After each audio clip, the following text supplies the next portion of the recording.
But you guys had some interesting matches, right? Maybe a Me dog and Greg collar match? I just before, hang on. He'll be here soon. Don't get sausage fingers up in a roar here. For the first time, what? The first time.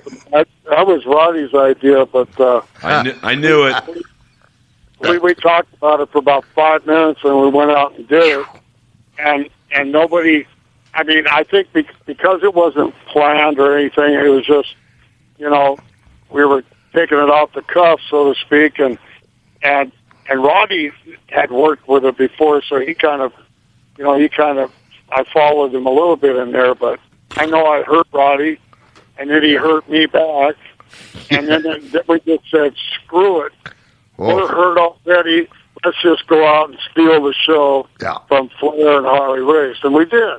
Yeah, and people to this day, I'd forgotten about that horrible match, the dog collar match, and people would never let me. I'm up in WWF, and they see me on the plane and go, we've seen a lot of good matches, but holy Christ, that dog collar match. So you're right. We went for it. It's on Roddy's video. It's on everybody's video.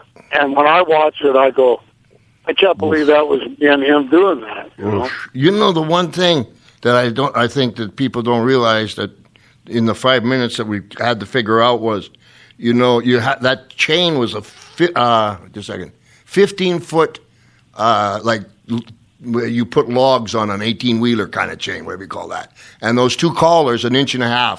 And to come at each other right from the beginning gave too much chain. And, then, you were on your own. You had to pull away. We had to pull away from each other. Thank God I had a thick neck. Oh. And you had one too, so we survived it. It was, I would wake. It's hard when I watch it, the orders that we had was to go out and have the most brutal match possible so people would come back and see it. I think I missed the last part of it because I was up, okay, buddy, let's go for it, but not 15 times in a row or whatever we did.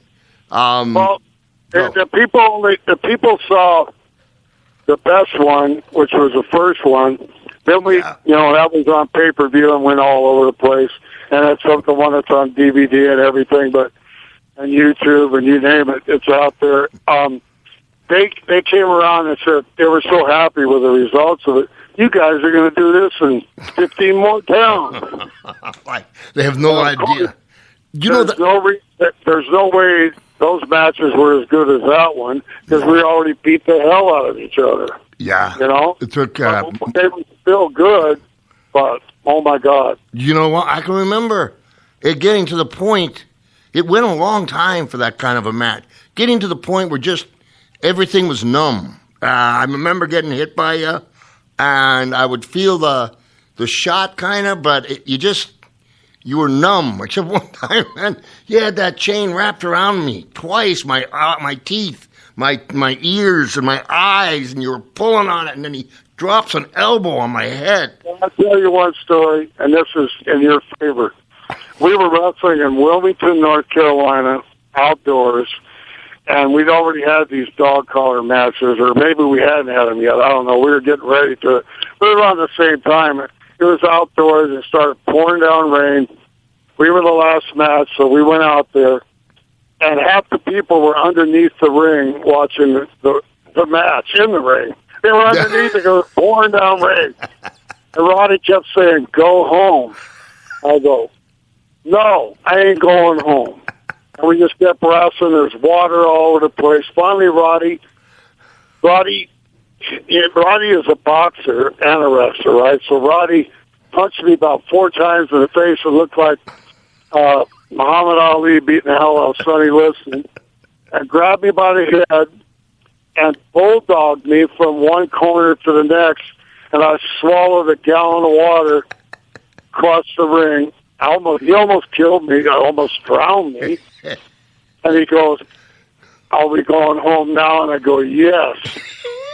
It's a lot of beef to move when it doesn't move.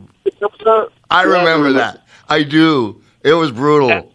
And I came into your dressing room, and you looked at me like I was mad, and I just started laughing. I go, I deserved it, you know. But that was, even in those days back outside in the rain, Valentine just keep wanting to go. There's not that kind of dedication anymore, I don't think.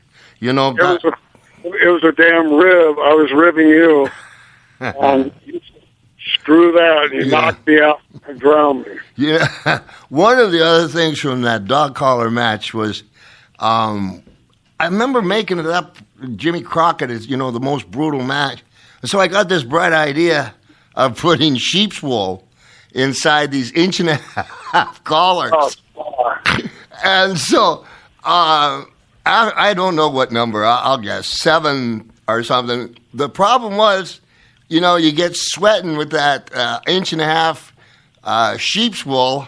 And after number 7, Greg and I both had 1.5-inch rash that looked like herpes zoster 117, and I was putting baby stuff on mine because I just had a kid. You were wearing turtlenecks. Oh, and I remember you being down and you're hitting me hard in the ear and you're screaming at me.